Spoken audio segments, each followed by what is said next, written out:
Are you struggling with how to check the availability of new cases in a switch statement for an enum type? If so, you're not alone. Today, we're diving into this common issue and exploring the best solutions. I totally get it. It can be really frustrating when you add new cases to an enum in a new operating system version, and you're not sure how to handle them in your switch statement. This is a challenge many developers face.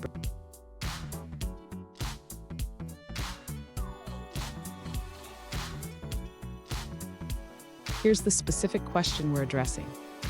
A user asked how to check availability in a switch statement when new cases are added to an enum, like in toolkit. They provided some code and wondered if their solution was the only way to do it. So what's the issue here? When you add new cases to an enum, you want to ensure that your code remains clean and efficient without unnecessary redundancy. Understanding how to manage these cases is crucial for maintaining your code's readability and functionality. And stick around. I'll share a simplified approach that can help you avoid redundancy in your code, making it cleaner and easier to maintain. To check the availability of new cases in a switch statement, the user can simplify their approach by using the availability checks directly within the switch statement itself. The user can utilize the @available attribute for each case in the enum. This way, the switch statement will only execute the cases that are available for the current iOS version. Next, the user can write a single switch statement that includes all cases. The compiler will automatically handle the availability based on the current iOS version.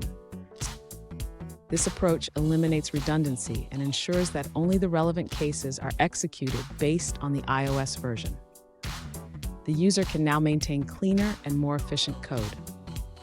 Fun fact, did you know that enums in programming can help make your code more readable?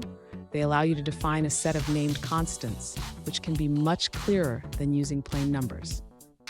Now, let's look at the answers provided by other users. This user suggests a different approach to handling availability in switch statements.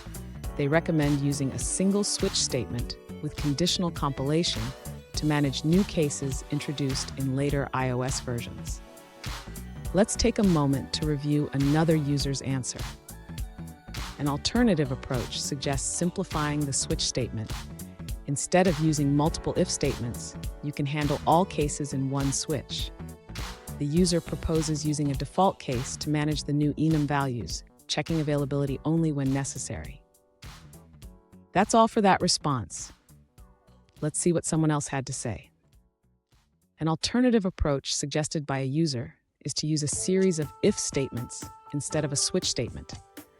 They propose checking each error code individually, with availability checks for the newer cases. This method simplifies the code by avoiding redundancy. Here's a pro tip. Always keep your code dry. Don't repeat yourself. This principle will save you time and effort in the long run, especially when dealing with enums and switch statements. And there you have it. By simplifying your switch statement, you can handle new enum cases more efficiently. If you found this video helpful, don't forget to subscribe for more coding tips and tricks.